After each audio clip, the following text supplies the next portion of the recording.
हाय दोस्तों, स्वागत है आपके अपने YouTube channel train your brain में। आज हम लोग पार्ट 7 का नियम 6 पढ़ेंगे। सीखने के लिए काम करें, पैसे के लिए काम न करें। आज मैं अंतर्राष्ट्रीय स्तर पर बिजनेस करता हूँ और जैसा मेरे अमीर डैडी मुझे प्रोत्साहित किया करते थे, मैं विकासशील देशों पर ध्यान केंद्रित करता हूँ। आज मेरी निवेश कंपनी दक्षिणी अमेरिका, एशिया, नॉर्वे और रूस में निवेश करती है। एक कहावत है, जॉब एक संक्षिप्त रूप है जस्ट ओवर ब्रोक का, और दुर्भाग्य से यह करोड़ों लोगों के लिए सही साबित होता है। चूँकि स्कूल यह नहीं समझता कि फाइनेंशियल बुद्धि भी बुद्धि का एक रूप है, इसलिए ज़्यादातर कर्मचारी या मजदूर अपने साधनों के भीतर रह रहे हैं। वे मेहनत करते हैं और अपने बिल चुकाते हैं। एक और डरावनी मैनेजमेंट थ्योरी है, काम करने वाले इसलिए कड़ी मेहनत करते हैं ताकि उन्हें नौकरी से न निकाला जाए, और मालिक उन्हें केवल इतना देते हैं ताकि काम करने वाले छोड़ कर न चले जाएं। और अगर आप ज़्यादातर कंपनियों की तनख्वाह देखें तो आप पाएंगे कि इस बात में थोड़ी बहुत सच्चाई तो है। इसका कुल परिणाम यह होता है कि ज़्यादातर कर्मचारी आगे बढ़ नहीं पाते हैं। वे वही करते हैं जो उन्हें सिखाया जाता है। सुरक्षित नौकरी खोज लो। ज़्यादातर काम करने वाले कम समय के पुरस्कारों जैसे वेतन और दूसरे फायदों के लिए काम करते हैं, परंतु दीर्घकालीन दृष्टि से यह उनके लिए घाटे का सौदा साबित होता है। इसके बजाय मैं युवा लोगों को यही सलाह दूंगा कि नौकरी खोजते समय वे इस बात पर कम ध्यान दें कि वे कितना कमा रहे हैं और इस बात पर ज़्यादा ध्यान दें कि वे कितना सीख रहे हैं। रास्ते पर आगे की तरफ देखकर यह तय करें कि किसी खास प्रोफेशन को चुनने के पहले और चूहा दौड़ में फंसने से पहले वे कितनी दक्षताओं में पारंगत होना चाहते हैं। एक बार लोग बिल चुकाने की आजीवन प्रक्रिया में फंस जाते हैं तो वे छोटे हैमस्टर की तरह धातु के छोटे पहियों के चारों तरफ घूमते रहते हैं। उनके छोटे पैर तेज़ी से घूमते हैं, पहिए भी तेज़ी से घूमते हैं, परंतु आने वाले कल में भी वे उसी पिंजरे में रहेंगे, नौकरी। जेरी मैगवायर फिल्म में टॉम क्रूज का बहुत बढ़िया रोल था और इस फिल्म में कई बहुत ज़ोरदार संवाद थे। शायद सबसे यादगार लाइन थी, मुझे पैसा दिखाओ, परंतु एक और लाइन थी जो मेरे हिसाब से ज़्यादा सच्ची थी। यह उस दृश्य में थी जहां टॉम क्रूज फर्म छोड़कर जा रहा है। उसे नौकरी से निकाल दिया गया है और वह पूरी कंपनी से पूछता है, मेरे साथ कौन आना चाहता है? और सब लोग मौन और स्तब्ध हैं। केवल एक औरत बोलती है, मैं आना तो चाहती हूँ, परंतु मेरा 3 महीने में प्रमोशन होने वाला है। यह वाक्य शायद पूरी फिल्म का सबसे सच्चा वक्तव्य है। यह उस तरह का वक्तव्य है जो बिल चुकाने के लिए मेहनत करने वाले लोग हमेशा इस्तेमाल करते हैं।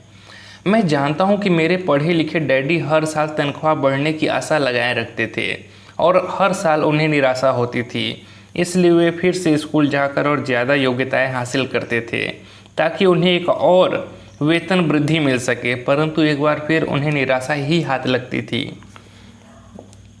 मैं अक्सर लोगों से यह सवाल पूछता हूँ, रोज़मर्रा की यह गतिविधि आपको कहाँ ले जा रही है? छोटे हैमस्टर की तरह लोगों को यह देखना चाहिए कि उनकी कड़ी मेहनत का नतीजा क्या निकल रहा है, उनका भविष्य कैसा होगा। Cyril Brickfield the American Association of Retired People के भूतपूर्व एग्जीक्यूटिव डायरेक्टर का कहना है कि प्राइवेट पेंशन की हालत बहुत ख़राब है। पहली बात तो यह कि आज काम करने वालों में से 50% को कोई पेंशन नहीं मिलेगी। इसी बात से चिंता होनी चाहिए, और बाकी बचे 50% में से भी 75 से 80% लोगों को नाम मात्र की पेंशन मिलेगी, जो $55 या $150 या $300 प्रति माह होगी।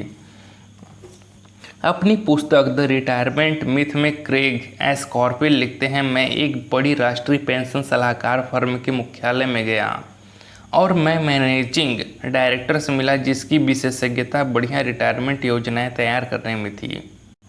जब मैंने उससे पूछा कि छोटे ऑफिसों में काम करने वाले लोगों को पेंशन से कितनी आमदनी की उम्मीद करनी चाहिए, तो उसने विश्वास भरी मुस्कुराहट के साथ कहा, सिल्वर बुलेट।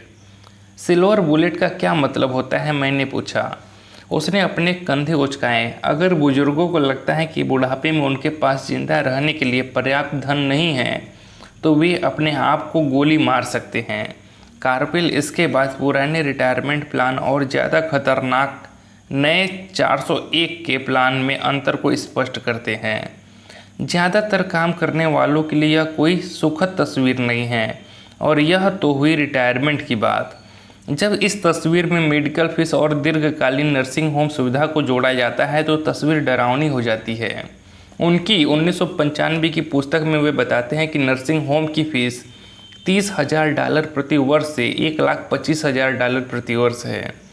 वे अपने इलाके के साफ सुथरे परंतु साधारण नर्सिंग होम में गए और उन्होंने 1995 में कीमत को $88,000 पाया। आज भी समाजवादी चिकित्सा वाले देशों के कई अस्पतालों में कई कड़ी फैसले लेने होते हैं, जैसे कौन जिएगा और कौन मरेगा। वे यह फैसले विशुद्ध रूप से इस आधार पर लेते हैं कि उनके पास कितना पैसा है और मरीज कितने वृद्ध हैं। अगर मरीज वृद्ध है तो वे अक्सर मेडिकल केयर को अपेक्षाकृत युवा व्यक्ति को दे देते हैं। बूढ़ा गरीब मरीज लाइन में सबसे पीछे खड़ा रहता है। तो जिस तरह अमीर लोग बेहतर शिक्षा हासिल कर सकते हैं, उसी तरह अमीर लोग अपने आप को जिंदा भी रख सकते हैं, जबकि जिनके पास दौलत नहीं है वे मर जाएंगे। तो मैं हैरान हो जाता हूँ कि क्या कर्मचारी भविष्य में देख पा रहे हैं, या उनकी भविष्य दृष्टि केवल उनकी अगली तनख्वाह तक की जाती है, और वे अपने आप से कभी दूरगामी भविष्य के बारे में सवाल ही नहीं करते हैं। जब मैं ज़्यादा पैसा कमाने की इच्छा रखने वाले वयस्कों के सामने बोलता हूँ तो मैं हमेशा एक ही चीज़ की सलाह देता हूँ। मैं यह सुझाव देता हूँ कि वे अपने जीवन के बारे में एक लंबा दृष्टिकोण रखें, केवल पैसे और सुरक्षा के लिए काम करने के बजाय, जो हालांकि महत्वपूर्ण है। मैं सुझाव देता हूँ कि वे एक और काम करने लगे जो उन्हें एक और दक्षता सिखा दे। अगर वे सेल्स तकनीकें सीखने चाहते हैं तो अक्सर मैं उनसे किसी नेटवर्क मार्केटिंग कंपनी में शामिल हो जाने के लिए कहता हूँ, जिसे मल्टी लेवल मार्केटिंग भी कहा जाता है। इनमें से कुछ कंपनियों के प्रशिक्षण कार्यक्रम बहुत बढ़िया होते हैं, जो लोगों के मन से झिझक और असफलता का डर निकाल देते हैं, जो लोगों के असफल होने का मुख्य कारण होते हैं। लंबे समय में शिक्षा धन से ज़्यादा मूल्यवान है। जब मैं यह सुझाव देता हूँ तो अक्सर लोगों की प्रतिक्रिया होती है, पर इसमें बहुत झंझट है, या मैं केवल वही करना चाहता हूँ जिसमें मेरी रुचि है। इसमें बहुत झंझट है कि जवाब में मैं पूछता हूँ तो आप ज़िंदगी भर सिर्फ इसलिए काम करते रहेंगे ताकि आपकी आय में से 50% आप सरकार को दे दें। दूसरे वक्तव्य, मैं केवल वही करना चाहता हूँ जिसमें मेरी रुचि है, के जवाब में मैं कहता हूँ मैं जिम जाने में बिल्कुल रुचि नहीं रखता हूँ, परंतु मैं वहाँ इसलिए जाता हूँ ताकि मैं ज़्यादा फिट हो सकूँ और ज़्यादा समय तक जिंदा रह सकूँ। दुर्भाग्य से उस पुरानी कहावत में कुछ सच्चाई है। आप एक बूढ़े कुत्ते को नई चालबाजी नहीं सिखा सकते। जब तक कोई आदमी बदलने के लिए तैयार ना हो, बदलना बहुत कठिन होता है। परंतु उन लोगों के लिए जो कुछ नया सीखने के विचार से प्रेरित हो सकते हैं और दोराहे पर खड़े हैं, मेरा सुझाव यही है, ज़िंदगी बहुत हद तक जिम जाने की ही तरह है। इसमें सबसे दर्द भरा हिस्सा वहाँ जाने का फैसला लेना है। एक बार आप यह फैसला कर लेते हैं तो बाकी सब आसान हो जाता है। ऐसे कई दिन आए हैं जब मैं जिम जाने के नाम से काँप जाता हूँ, परंतु एक बार मैं वहाँ पहुँच जाता हूँ और काम शुरू कर देता हूँ तो मुझे इसमें मज़ा आने लगता है। जब मैं वहाँ से निकलता हूँ तो मुझे हमेशा खुशी होती है कि मैं वहाँ गया था। अगर आप कुछ नया सीखने के प्रति अनुच्छुक हों और इसके बजाय आप अपने क्षेत्र में बहुत विशेषज्ञता हासिल करने पर जोर देते हों, तो यह सुनिश्चित कर लें कि जिस कंपनी के लिए आप काम करते हैं वहाँ यूनियन हो। लेबर यूनियन विशेषज्ञों की रक्षा के लिए ही बनाई जाती है। मेरे पढ़े लिखे डैडी जब गवर्नर की कृपा दृष्टि से दूर हो गए तो वे हवाई में टीचर्स यूनियन के अध्यक्ष हो गए। उन्होंने मुझे बताया कि यह उनके द्वारा किया गया सबसे कठिन काम था। मेरे अमीर डैडी ने दूसरी ओर ज़िंदगी भर यह कोशिश की। उनकी कंपनियों में यूनियन न बन पाए, वे सफल हुए। हालांकि यूनियन काफ़ी करीब आ गई थी, परंतु अमीर डैडी हमेशा उन्हें दूर रखने में कामयाब हो जाते थे।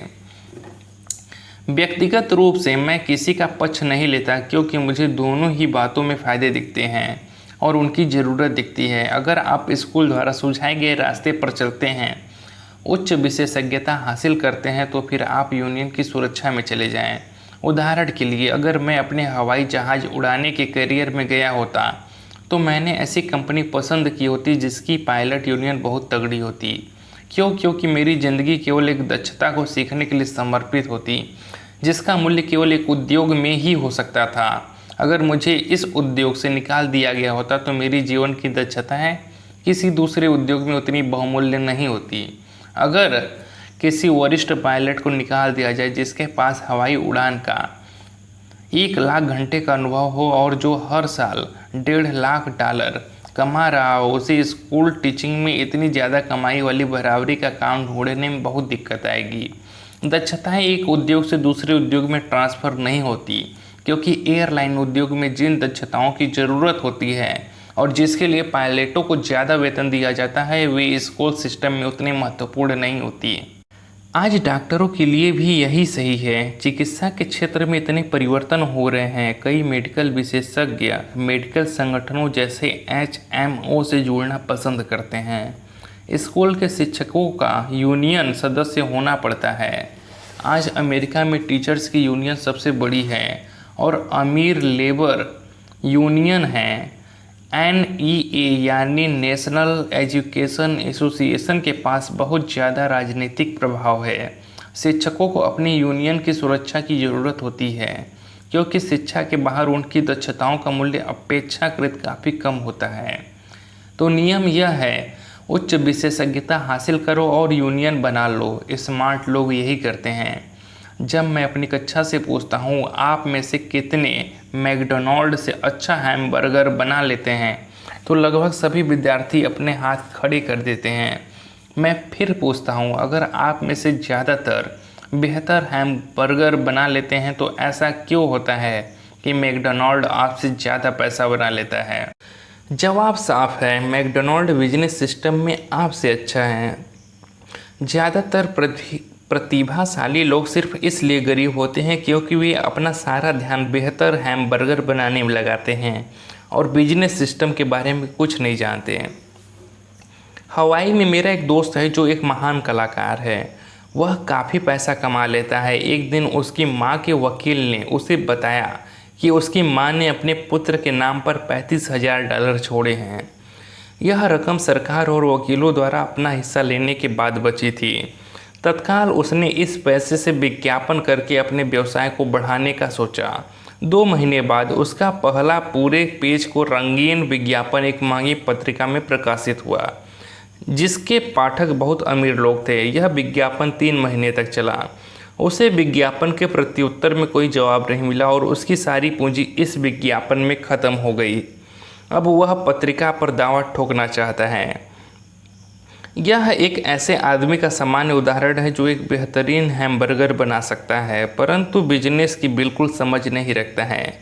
जब मैंने उससे पूछा कि उसने क्या सीखा तो उसका जवाब केवल यही था कि विज्ञापन करने वाले लोग धोखेबाज होते हैं। मैंने फिर उससे पूछा कि क्या वह सेल्स में या डायरेक्ट मार्केटिंग में कोई कोर्स करना चाहता है तो उसका जवाब था, मेरे पास समय नहीं है और मैं अपना पैसा बर्बाद नहीं करना चाहता। दुनिया प्रतिभा संपन्न गरीब लोगों से भरी पड़ी है। अक्सर वे या तो गरीब हैं या फिर पैसे की समस्या से जूझ रहे हैं या अपनी क्षमताओं से कम पैसा कमा रहे हैं और इसका जिम्मेदार उनके ज्ञान का विषय नहीं है बल्कि उनका अज्ञान है। वे एक बेहतर हैमबर्गर बनाने की दक्षता को पैना करने में ही लगे रहते हैं और हैमबर्गर को बेचने और उसे घर तक पहुंचाने की दक्षता पर बिल्कुल भी ध्यान नहीं देते हैं। शायद मैकडोनाल्ड सबसे अच्छे हैमबर्गर नहीं बनाता है परंतु वे एक मूलभूत रूप से औसत हैमबर्गर को बेचने और उसे घर तक पहुंचाने में सर्वश्रेष्ठ है। गरीब डैडी चाहते थे कि मैं विशेषज्ञता हासिल करूं। उनका विचार था कि अगर मैं ऐसा करूंगा तो मुझे ज़्यादा वेतन मिलेगा। हालांकि उन्हें हवाई के गवर्नर ने साफ कह दिया था कि वे राज्य सरकार के लिए अब काम नहीं कर सकते। फिर भी मेरे पढ़े लिखे डैडी मुझे विशेषज्ञता हासिल करने के लिए प्रोत्साहित किया करते थे। पढ़े लिखे डैडी ने टीचर्स यूनियन का काम संभाल लिया था और वे उच्च शिक्षित और निपुण प्रोफेशनल्स के लिए और ज़्यादा सुरक्षा और फ़ायदों के लिए अभियान छेड़ रहे थे। हम में इस बात पर काफ़ी बहस हुई परंतु मैं जानता हूं कि वे इस बात पर कभी सहमत नहीं हुए कि ज़्यादा विशेषज्ञता के कारण ही यूनियन के संरक्षण की ज़रूरत होती है। वे यह कभी नहीं समझ पाए कि आप जितनी ज़्यादा विशेषज्ञता हासिल कर लेते हैं उतने ही ज़्यादा आप जाल में फंस जाते हैं और आप अपनी विशेषज्ञता पर निर्भर हो जाते हैं। अमीर डैडी की सलाह यह थी कि माइक और मैं खुद विकास करें। कई कॉरपोरेशन यही करते हैं, वे बिजनेस स्कूल के किसी युवा प्रतिभाशाली विद्यार्थी को चुन लेते हैं और फिर उस आदमी को इस तरह विकसित करते हैं ताकि एक दिन वह कंपनी की जिम्मेदारी संभाल सके। और ये प्रतिभाशाली युवा कर्मचारी किसी एक डिपार्टमेंट में विशेषज्ञ नहीं होते, वे बिजनेस सिस्टम्स के सभी पहलुओं की जानकारी लेने के लिए इस डिपार्टमेंट से उस डिपार्टमेंट तक काम करना सीखते हैं। अमीर लोग अक्सर अपने बच्चों या दूसरों के बच्चों को इसी तरह विकसित करते हैं। ऐसा करने से उनके बच्चों को बिजनेस की पूरी प्रक्रिया अच्छी तरह समझ में आ जाती है और वे यह भी समझ जाते हैं कि किस तरह विभिन्न डिपार्टमेंट्स में तालमेल होता है। दूसरे विश्व युद्ध की पीढ़ी में एक कंपनी से दूसरी कंपनी में जाना बुरा समझा जाता था, आज इसे स्मार्ट समझा जाता है। चूँकि लोग ज़्यादा विशेषज्ञता हासिल करने के बजाय इस कंपनी को बदलकर दूसरी कंपनी में जाना पसंद करेंगे, तो क्यों न कमाने के बजाय सीखने पर ध्यान केंद्रित किया जाए।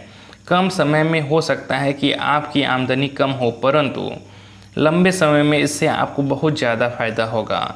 सफलता के लिए जिन मुख्य मैनेजमेंट दक्षताओं की ज़रूरत होती है वे है: पहला, कैश फ्लो का मैनेजमेंट। दूसरा, सिस्टम का मैनेजमेंट। सिस्टम का मैनेजमेंट में आपके और आपके परिवार के साथ समय को मिलाकर। और तीसरा है लोगों का मैनेजमेंट। सबसे महत्वपूर्ण विशेषज्ञ दक्षताएं सेल्स और मार्केटिंग की समझ है। बिक्री की योग्यता ही व्यक्तिगत सफलता की आधारभूत कुशलता है। इसलिए आपको दूसरे आदमी के साथ संप्रेषण में कुशल होना चाहिए, चाहे वह कोई ग्राहक हो, कर्मचारी हो, बॉस हो, पत्नी हो या बच्चे हो।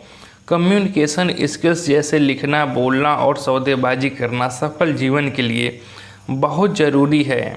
यह एक ऐसी कला है जिस पर मैं लगातार मेहनत करता हूँ और अपने ज्ञान को बढ़ाने के लिए पाठ्यक्रमों में भाग लेता हूँ या शैक्षणिक टेप खरीदता रहता हूँ। जैसा कि मैंने बताया, मेरे पढ़े लिखे डैडी ने जितनी ज़्यादा मेहनत की वे उतने ही ज़्यादा काबिल बने। उन्होंने जितनी ज़्यादा विशेषज्ञता हासिल की वे उतने ही ज़्यादा फंसते चले गए। हालांकि उनकी तनख्वाह बढ़ी, परंतु उनके विकल्प कम होते चले गए। जब उन्हें सरकारी नौकरी से हटा दिया गया तभी उन्हें पता चला कि वे व्यवसाय की दृष्टि से कितने जोखिम में थे। यह तो उसी तरह का मामला हो गया जैसे प्रोफेशनल एथलीट को अचानक चोट लग जाए या वह खेलने के लिए ज़्यादा बूढ़ा हो जाए।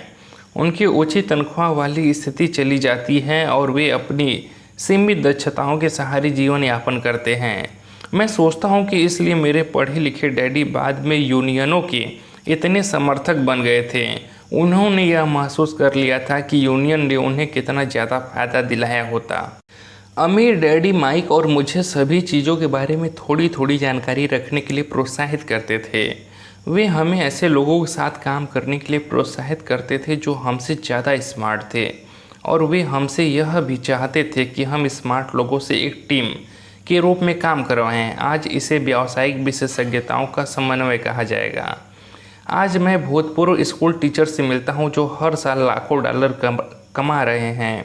वे इतना ज़्यादा इसलिए कमा रहे हैं क्योंकि उनके पास अपने क्षेत्र की विशेषज्ञ दक्षताओं के अलावा भी दक्षताएं हैं। वे सिखा भी सकते हैं और बेच भी सकते हैं और मार्केटिंग भी कर सकते हैं। बिक्री और मार्केटिंग की दक्षताएं ज़्यादातर लोगों को इसलिए कठिन लगती है क्योंकि इसमें नकारे जाने या अस्वीकार किए जाने का डर होता है। आप संप्रेषण, सौदेबाजी और अपने नकारे जाने के डर का सामना करने में जितने बेहतर होंगे, आपके लिए ज़िंदगी उतनी ही आसान होगी। जिस तरह मैंने अखबार की लेखिका को सलाह दी थी जो बेस्ट सेलिंग लेखिका बनना चाहती थी, मैं हर किसी को वही सलाह देना चाहूँगा। तकनीकी रूप से विशेषज्ञता हासिल करने के कुछ मजबूत पहलू होते हैं और कुछ कमज़ोर पहलू भी होते हैं। मेरे कुछ दोस्त हैं जो जीनियस हैं, परंतु वे दूसरे लोगों के साथ प्रभावी ढंग से बात नहीं कर पाते और परिणाम स्वरूप उनकी आमदनी बहुत कम है। मैं उन्हें सलाह देता हूं कि वे 1 साल तक बिक्री की कला सीख ले, चाहे वे कुछ भी न कमाए, परंतु उनकी कम्युनिकेशन स्किल सुधर जाएगी और यह अनमोल है। अच्छे सीखने वाले, बेचने वाले और मार्केटिंग करने वाले व्यक्ति होने के अलावा हमें अच्छे शिक्षक और अच्छे विद्यार्थी होने की भी ज़रूरत है। दरअसल अमीर होने के लिए आप में लेने के साथ ही देने की काबिलियत भी होनी चाहिए। आर्थिक या प्रोफेशनल संघर्ष के मामले में देने और लेने में बहुधा कमी देखी गई है। मैं ऐसे कई लोगों को जानता हूं जो सिर्फ इसलिए गरीब हैं क्योंकि वे न तो अच्छे विद्यार्थी हैं और न ही अच्छे शिक्षक हैं। मेरे दोनों डैडी उदार थे, दोनों ने पहले देने के सिद्धांत का पालन किया था। शिक्षा देना उनके लिए देने का एक प्रकार था। जितना ज़्यादा उन्होंने दिया उतना ही उन्हें मिला। पैसा देने के मामले में ज़रूर उन दोनों में अंतर था। मेरे अमीर डैडी ने बहुत सा पैसा दान दिया। उन्होंने अपने चर्च को दान दिया, समाज सेवी संस्थाओं को दान दिया और अपने फाउंडेशंस को दान दिया। वे जानते थे कि पैसा हासिल करने के लिए पैसा देना होता है। पैसा देना ज़्यादातर अमीर परिवारों का रहस्य है। इसलिए रॉकफेलर फाउंडेशन और होर्ड फाउंडेशन जैसे संगठन काम कर रहे हैं। ये संगठन उनकी संपत्ति को लेते हैं, उसे बढ़ाते हैं और लगातार देते रहते हैं।